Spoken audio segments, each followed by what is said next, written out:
Untuk membahas lebih lanjut mengenai kondisi perekonomian global dan domestik termasuk respon bauran kebijakan Bank Indonesia, kita akan bergabung bersama dengan Kepala Departemen Kebijakan Ekonomi dan Moneter Bank Indonesia, Firman Mohtar. Pak Firman, saat ini kita melihat kondisi ekonomi global masih dinamis karena ada perlambatan ekonomi di Tiongkok, ada potensi kenaikan suku bunga The Fed yang bisa membuat ekonomi Amerika Serikat juga berpotensi melambat. Dan kebijakan negara-negara maju ini juga masih mempertahankan suku bunga yang tinggi, bahkan masih ada yang ingin menaikkan suku bunganya. Bagaimana Bank Indonesia melihat berbagai resiko global ini, Pak? Terima kasih Mbak Mercy. Secara umum kami melihat bahwa memang ketidakpastian perekonomian global kembali meningkat. Kami masih mencatat pertumbuhan ekonomi dunia tahun 2023 kami perkirakan sekitar 2,7%. Namun demikian ada risiko perlambatan terutama dari perekonomian Tiongkok yang dalam perkembangan terkini memang tidak sesuai dengan perakiraan kita sebelumnya. Bagaimana itu Pak dampaknya terhadap ekonomi domestik Indonesia Pak dan terhadap masyarakat? Baik, satu hal lagi yang perlu kami sampaikan dari kondisi global tersebut adalah tentang inflasi dunia yang ternyata khususnya negara maju yang memang penurunannya tidak secepat perkiraan. Bahkan Amerika dalam FOMC kemarin memang memperkirakan inflasi intinya masih meningkat tinggi. Hal inilah yang kemudian berpengaruh terhadap bagaimana respon kebijakan moneter di negara maju termasuk di Amerika yang meskipun kemarin masih menahan suku bunga kebijakannya, ke depan mereka akan kemungkinan meningkatkan kembali policy rate-nya, Fed Fund rate-nya. Kembali ke pertanyaan Mbak Mercy tadi, tentunya hal ini tadi menimbulkan ketidakpastian kepada pasar keuangan global. Dalam perkembangannya aliran modal ke negara maju, ke negara berkembang terjadi lebih selektif yang memicu pelemahan sebagian mata uang di negara berkembang. Dari hubungan ini, kalau boleh kami sampaikan, impact-nya terhadap perekonomian Indonesia tentu akan melalui dua jalur, Mbak Mercy. Pertama melalui jalur perdagangan dan melalui jalur keuangan. Dari jalur perdagangan tentu ini akan berpengaruh bagaimana terhadap perekonomian kita secara keseluruhan. Namun dapat kami sampaikan bahwa pertumbuhan ekonomi Indonesia masih baik, permintaan domestik masih tinggi didukung oleh tadi mobilitas masyarakat yang semakin meningkat, kemudian investasi non bangunan yang juga membaik, dan sisi lain kita melihat surplus neraca perdagangan juga masih terjadi. Yang menjadi perhatian kita adalah pengaruh dari sisi finansial. Ketidakpastian pasar keuangan global ini mempengaruhi aliran modal masuk ke negara berkembang, termasuk Indonesia. Kita mencatat bahwa kemarin memang rupiah di bulan Juni sedikit melemah dibandingkan dengan akhir bulan Mei. Meskipun secara keseluruhan kita masih melihat rupiah masih menguat dibandingkan dengan rata-rata bulan sebelumnya, bahkan dibandingkan dengan akhir tahun. Demikian Mbak Mercy. Baik Pak, berarti kalau kita lihat ekonomi Indonesia sebenarnya masih kuat ya Pak. Aktivitas ekonominya masih baik, namun yang perlu diwaspadai adalah dari jalur finansial atau dari aliran modal asing yang masuk ke Indonesia. Dari asesmen Bank Indonesia Pak, bagaimana ketahanan ekonomi domestik dalam menghadapi resiko ini Pak jika aliran modal asing ini semakin selektif masuk ke negara-negara berkembang termasuk Indonesia? Secara umum saya sampaikan tadi ekonomi kita tetap baik, pertumbuhan ekonomi masih dalam kisaran kami 4,7 sampai dengan 5,3% untuk tahun 2023. Dan satu hal lagi, impact-nya secara keseluruhan kondisi global tadi akan berpengaruh bagaimana terhadap kinerja neraca pembayaran. Kami memperkirakan bahwa neraca pembayaran masih mencatat surplus, termasuk dari aliran modal yang kami perkirakan akan kembali membaik. Tentunya ini dipengaruhi bagaimana prospek inflasi yang rendah, PDB kita yang tetap baik, kemudian suku bunga kita yang tetap menarik, dan tentunya komitmen Bank Indonesia untuk menjaga stabilitas. Kami melihat kurs ke depan masih berpotensi kembali menguat. Jadi secara keseluruhan ekonomi kita tetap baik. Satu hal yang perlu menjadi catatan kita adalah tentang inflasi, Mbak Mercy. Inflasi ternyata penurunannya lebih cepat dari perkiraan kita.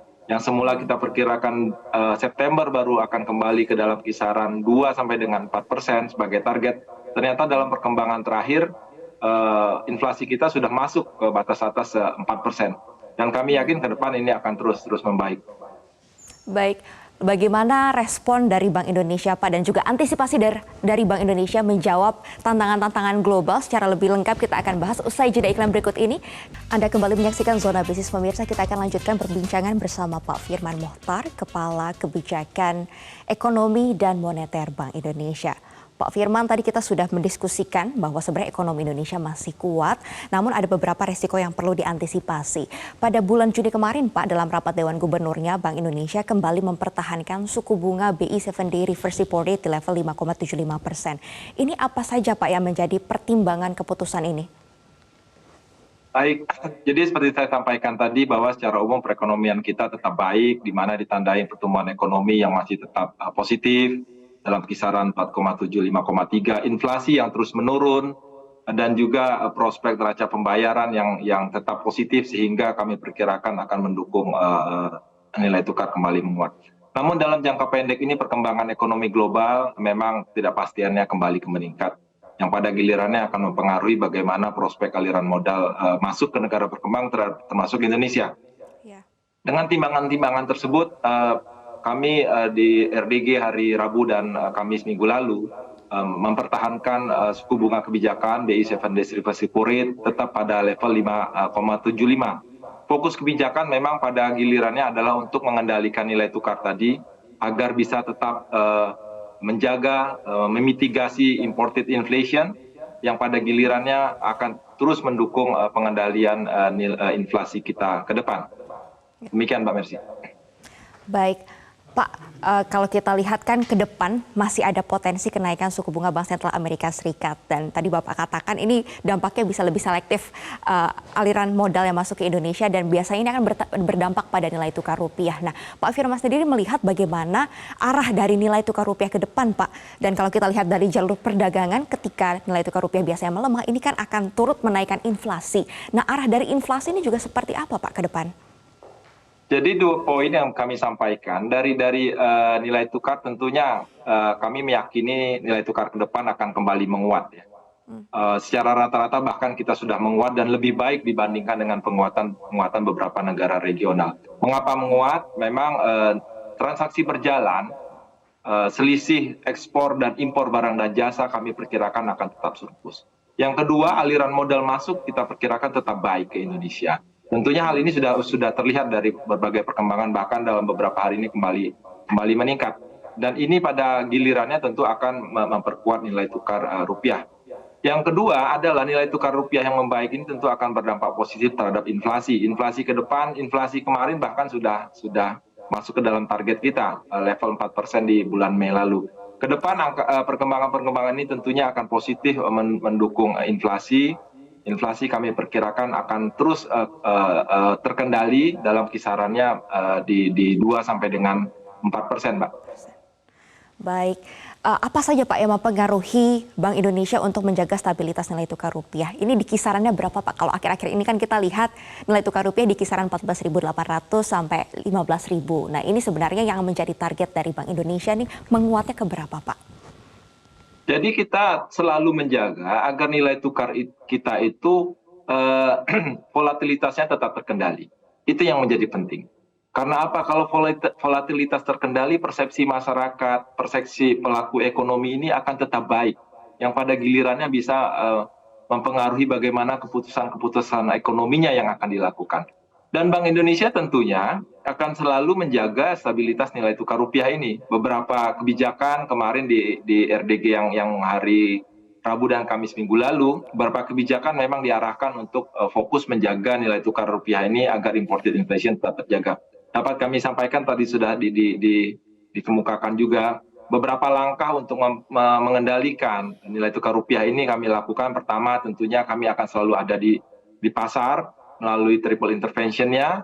Dalam hal ini kita melakukan intervensi di pasar spot, di NDF, dan juga di pasar obligasi pemerintah. Yang pertama kami juga tentu akan terus memperkuat twist operation-nya, sehingga bagaimanapun daya tarik dari penanaman modal asing ke domestik ini akan tetap terjaga. Dan yang ketiga, disampaikan tadi, kita akan optimalkan TD, term deposit falas DHE, yang tentunya ini akan semakin memperkuat ketahanan sektor eksternal kita. Dan terakhir, bagaimana tadi disampaikan kita akan menambah frekuensi lelang terhadap TDDHI tadi. Secara keseluruhan Mbak Mercy, dengan gambaran-gambaran tersebut tadi, kami meyakini inflasi akan tetap terjaga, yang pada gilirannya akan suportif terhadap perekonomian, pertumbuhan ekonomi, dan memitigasi semua risiko dinilai tukar yang pada akhirnya akan menjaga inflasi kita sesuai dengan target. Baik, inflasi sesuai target 2-4% ke depannya dan juga pertumbuhan ekonomi diprediksi 4,7-5,3%, Pak.